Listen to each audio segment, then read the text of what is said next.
হযরতে ওমর ইবনে আব্দুল আজিজ রাহমাতুল্লাহ আলাইহি, যিনি ইসলামের প্রথম মুজাদ্দিদ, যেই ওমর ইবনে আব্দুল আজিজ উনি রাজ সিংহাসনে বসে আছেন, ওনার পাশে একজন ব্যক্তি বলল, ইয়াজিদ আমিরুল মুমিনিন, ইয়াজিদ হলো ইমানদারদের আমির। একথা বলার সাথে সাথে ওমর ইবনে আব্দুল আজিজ রাহমাতুল্লাহ আলাইহি দাঁড়ায় গেলেন, দাঁড়ায় বলেন, আতাকুলু আমিরুল মুমিনিন, তুমি আমিরুল মুমিনিন বলতেছো ইয়াজিদকে? উনি সাথে সাথে অর্ডার করলেন, ওকে বান্ধো, বান্ধার পরে তাকে 20টা বেত্রাঘাত করো। তাকে কয়টা বেত্রাঘাত করো? সে কেন ইয়াজিদকে আমিরুল মুমিনিন বলছে?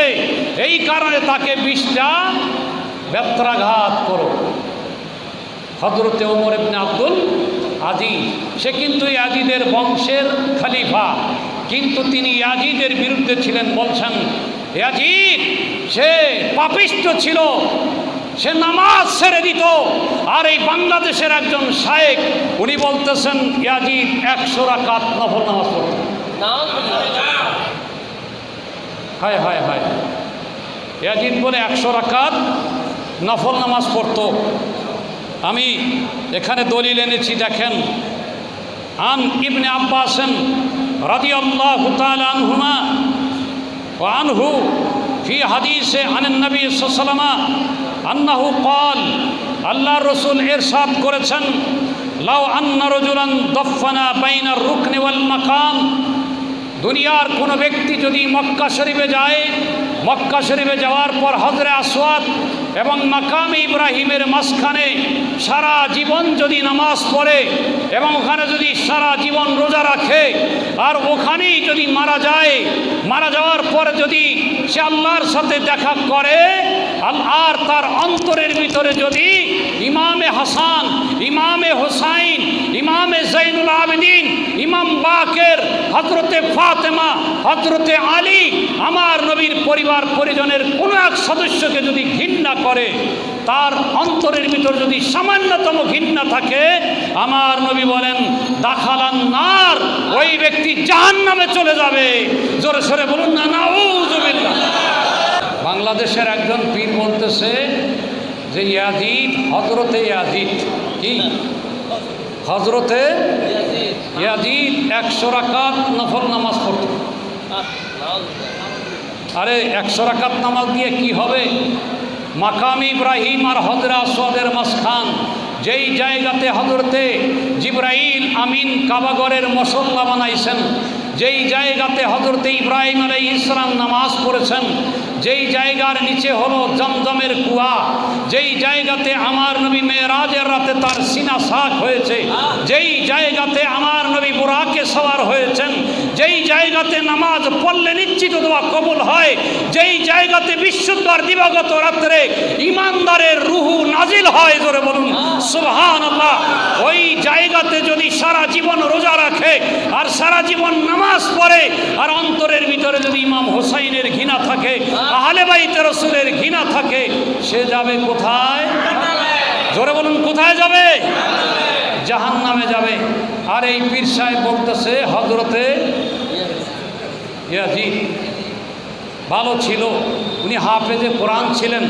আরও কি বলতেছে, উনি হাফেজে কোরআন ছিলেন, দৈনিক রোজা পালন করতেন, তিনি ছিলেন হাদিসের ভান্ডার, তিনি নামাজের ইমামতি করতেন, কখনো নামাজ কাজা করতেন না। উনি বলতেছেন কখনো নামাজ, আচ্ছা ওনার কথা মানবো, উনি কিন্তু দলিল দেন নাই। এই পিসাব কি দেয় নাই? দলিল দেয় নাই। এবার আমি আপনাদের সামনে দলিল দিচ্ছি, দেখেন। ইমাম জালালউদ্দিন সুয়ুতি রহমাতুল্লাহ আলাইহি এবং বিশ্ববিখ্যাত ইমাম ওয়াকিদি, ওনাদের স্ব কিতাবের মধ্যে হাদিস এনেছেন।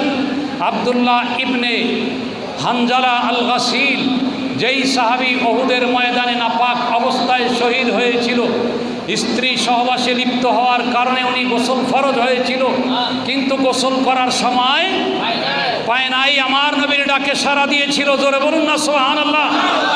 উহুদের ময়দানে শহীদ হয়েছিল হযরতে হানজালা, তার শরীর খুঁজে পাওয়া যাচ্ছে না। কতক্ষণ পর দেখা যাচ্ছে যে আসমানের মধ্যে ফেরেশতারা তাকে গোসল দিচ্ছে। জোরে বলুন না সুবহানাল্লাহ। তার ছেলে হাদিস বর্ণনা করতেছেন, তার ছেলের নাম হলো আব্দুল্লাহ। উনি বলতেছেন, দেখো এই ইয়াজিদ এমন ইয়াজিদ, যেই ব্যক্তি ইয়াদাউস সালাত, সে প্রায়ই নামাজ, ফরজ নামাজ ছেড়ে দিত। কি ছেড়ে দিত? ফরজ নামাজ ছেড়ে দিত। সৎ বোনকে বিবাহ করেছে। জোরে বলুন না নাউযুবিল্লাহ। সৎ বোনকে বিয়ে করা জায়েজ? হ্যাঁ, পেট বোনকে বিয়ে করা জায়েজ? পেট বোন চিনেন? পেট বোন মায়ের আর এক জায়গায় বিয়ে হয়েছিল, ওখানে একটা সন্তান হলে এই মা যদি আর এক জায়গায় বিয়ে হয়, ওই ঘরের ছেলের সাথে বিবাহ হারাম। বিবাহ কি? ইয়াজিদ বলতেছে বিবাহ জায়েজ।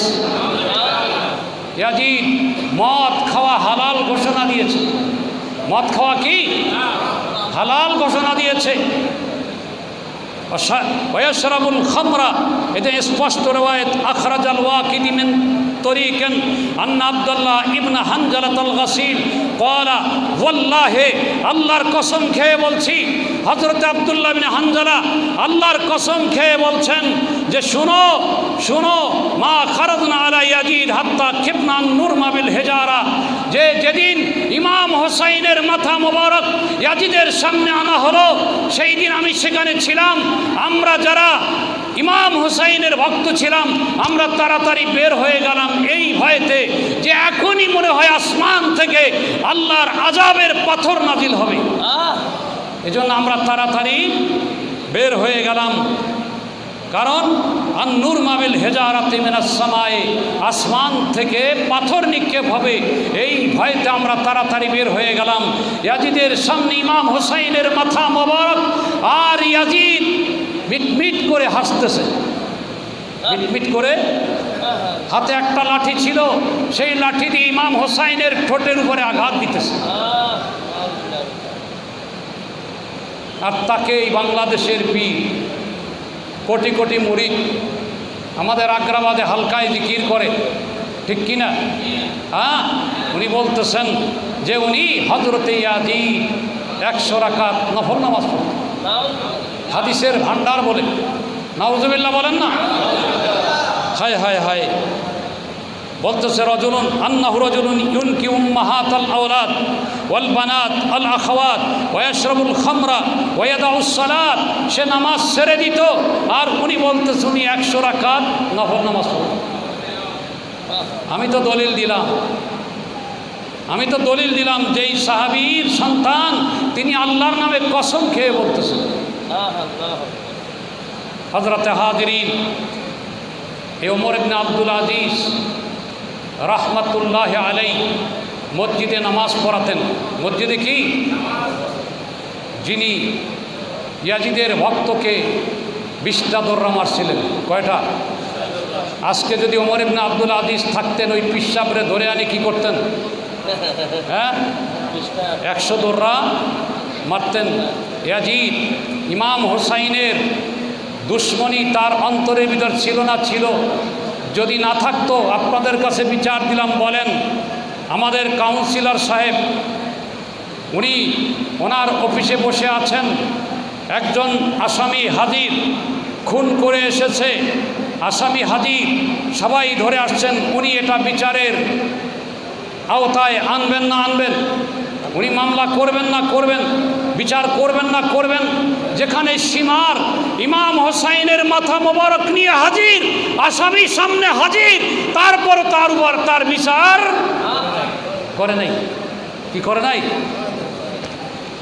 তিনি গোটা আরব বিশ্বের সম্রাট ইয়াজিদ, আসামি ইমাম হোসাইনের মাথা মোবারক নিয়ে এসেছে। আমার আল্লাহ বলেন, কুতিবা আলাইকুমুল কিসাসু ফিল কাতলা, যাদেরকে হত্যা করা হয় ওই হত্যাকারী খুনির বিচার করা তোমাদের জন্য ফরজ করে দেওয়া হলো। ফরজ ইয়াজিদের জন্য তখন ফরজ ছিল সীমারকে হত্যা করা, ঠিক না বে ঠিক? হত্যা না করে তাকে সসম্মানে কুফার মধ্যে পাঠাই দিল। 4 বছর পর আর একজনে হত্যা করেছে। কয় বছর পর? 4 বছর পর আর একজনে হত্যা করেছে, ইয়াজিদ করে নাই। হযরত আলী রাদিয়াল্লাহু তাআলা আনহু বলেছেন, বাচ্চাদেরকে 3টা আমল শিখাও। কয়টা? 3টা আমল। 1 নম্বরে কিরাআতুল কোরআন, কোরআন শিক্ষা দাও। 2 নম্বরে নামাজ আদায় করাও। 3 নম্বরে আহলে বাইতে রাসূলের মোহব্বত শিখাও। কয়টা? রব্বু আওলাদাকুম, তোমরা তোমাদের বাচ্চাদেরকে লালন পালন করো আলা সালাসাতি খিসাল, 3টি খাসলত, 3টি অভ্যাসে অভ্যস্ত করো। কয়টা অভ্যাস? 3টা অভ্যাসে অভ্যস্ত করো। 1 নম্বর হলো কিরাআতুল কোরআন, কি শিখাও? কোরআন শিখাও। 2 নম্বরে হলো নামাজ। 3 নম্বর হলো কি? আহলে বাইতে রাসূলের মোহাব্বত। জোরে বলুন না সুবহানাল্লাহ। আর এই জন্য এই আশুরার মাহফিলে, শাহাদাতে কারবালার মাহফিলে বাচ্চাদেরকে নিয়ে আসতে হবে। ইমাম হুসাইনের শান শিখাইতে হবে। এরা ইমাম হুসাইনের কথা শুনলে তাদের ভিতরে ইমাম হুসাইনের মোহাব্বত বাড়বে না বাড়বে? বাড়বে। আর যদি নবীর আওলাদের মোহাব্বত যদি অন্তরে থাকে, আমার নবী ইরশাদ করেন, মান মাতা আলা হুব্বে আহলে বাইতি, কোনো ব্যক্তি যদি আমার আহলে বাইত, আমার আলীর পরিবার, হাসান ও হুসাইন, ইমাম জৈনুল আবেদিন, ফাতেমাতুজ জাহরা, আমার আওলাদের যদি মোহাব্বত নিয়ে কেউ মারা যায়, মাতা মুমিনা, ইমানদার হয়ে মারা যাবে। জোরে বলুন সুবহানাল্লাহ। কি হয়ে মারা যাবে? শুধু তাই না, ফি রওয়ায়াতেন, আর এক রওয়ায়াতে আছে মাতা শাহীদা, সে শাহাদাতের মৌত লাভ করবে। আল্লাহ তাকে শাহাদাতের মৌত দান করবে। যদি নবীর আওলাদের মোহব্বত নিয়ে যদি আমরা মারা যাই, আপনারা একটু বলেন, আপনাদের অন্তরের ভিতরে নবীর মোহব্বত আছে না নাই? নবীর আওলাদের মোহব্বত আছে না নাই? ইমাম হুসাইনের মোহব্বত আছে না নাই? হযরত ইমাম হাসানের মোহব্বত আছে না নাই? হযরত ইমাম হাসানের চেহারা ছিল আমার নবীর চেহারার মতো, ইমাম হুসাইনের শরীর ছিল আমার নবীর শরীরের মতো। আল্লাহু আকবার বলেন না।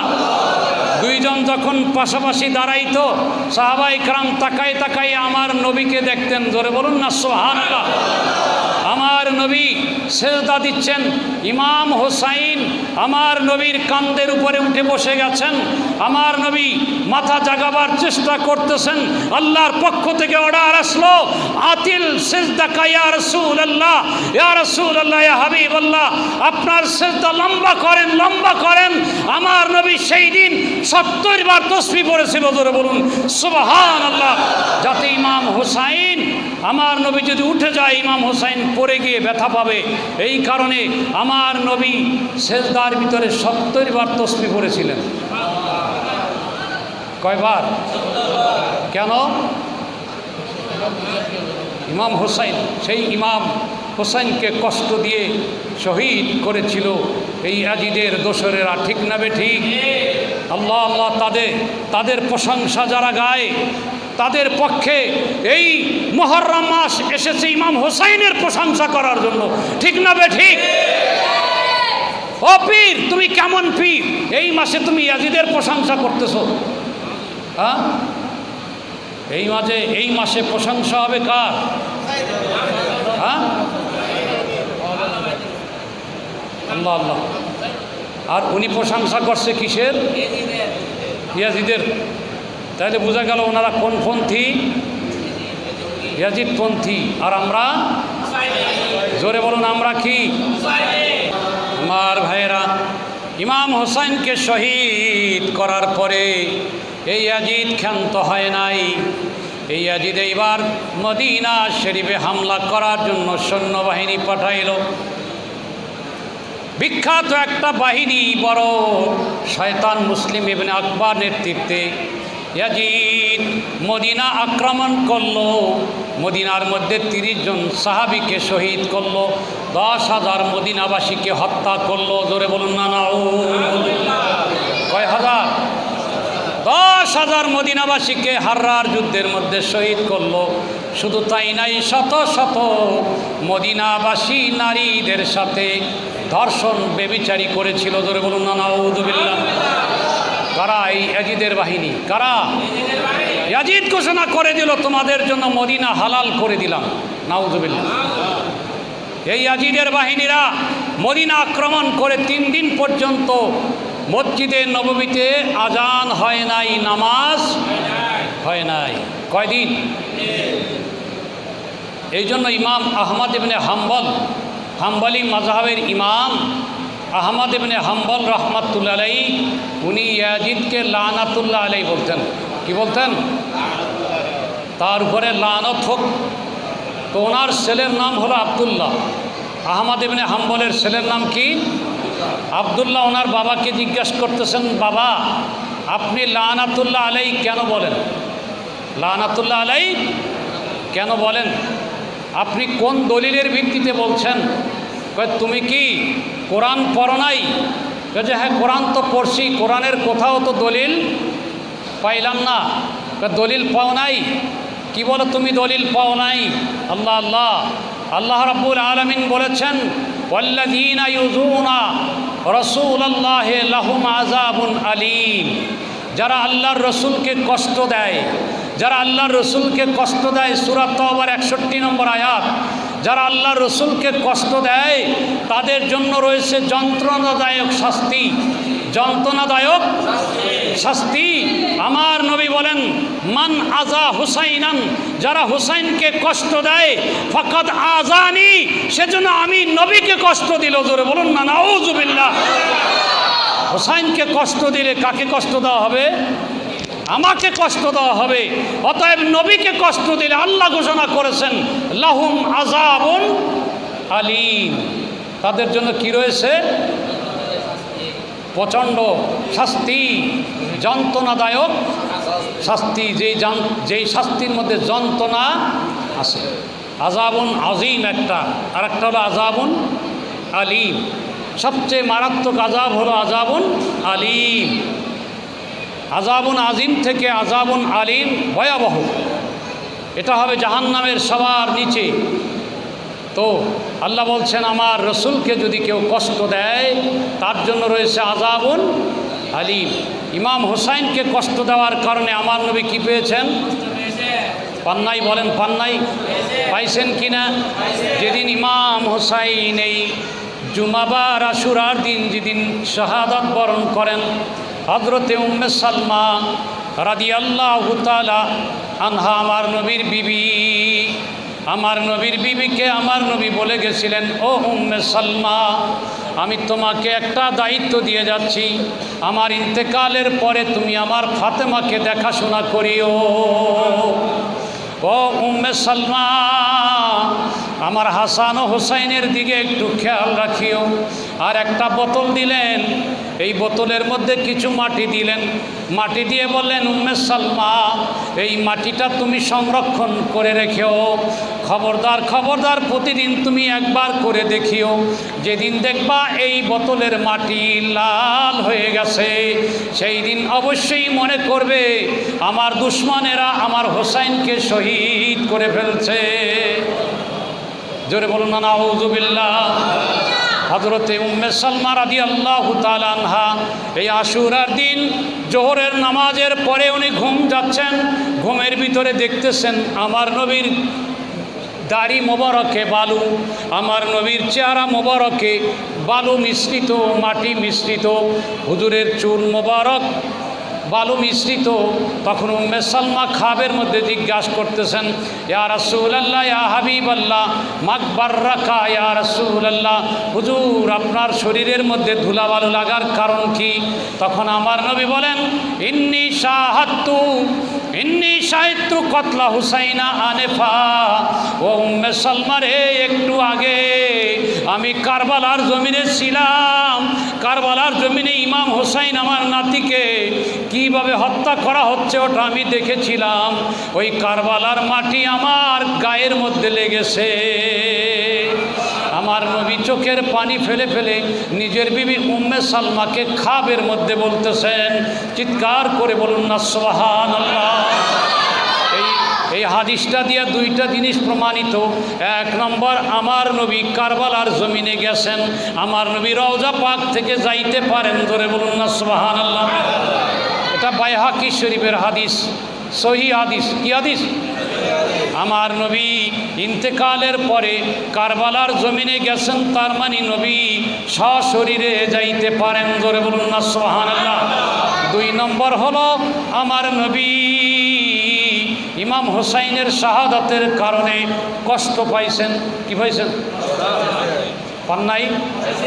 তা পাইলে এবারে বলেন, ইয়াজিদ তো বিচার করে নাই। ইয়াজিদ কি করে নাই? অনেকে বলে ইয়াজিদ নির্দোষ। না না, নির্দোষ না, নির্দোষ না। যদি নির্দোষ থাকতেন সাথে সাথে সীমারকে তিনি হত্যা করে ফেলতেন, ঠিক না বে ঠিক? কিন্তু সীমারকে কি করে নাই?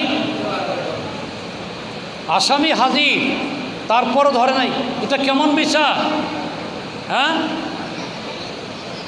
হায় হায় হায়।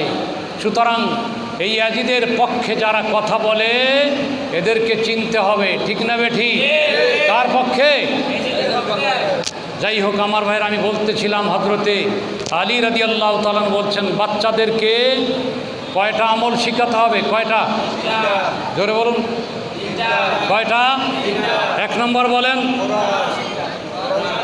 পিছনে বলেন কি? দুই নম্বর, তিন নম্বর আহলে বাইতে রসুলের মোহাব্বত। তা আজকে এই মাহফিল হলো ওই বাচ্চাদের প্রশিক্ষণ, মোহাব্বতের প্রশিক্ষণ। আজকে এই অনুষ্ঠান, জোরে সোরে বলুন না সুবহান। দেখেন, উনি বললেন আমাদের এই পার্শ্ববর্তী মসজিদে নাই, আছে নাই? চট্টগ্রামে, সিলেটে আর ফেনীর কিছু কিছু জায়গায় এই মাহফিল হয়। বাংলাদেশের আর কোথাও কোনো খবর নাই। এই হাদিসের উপর আমল নাই।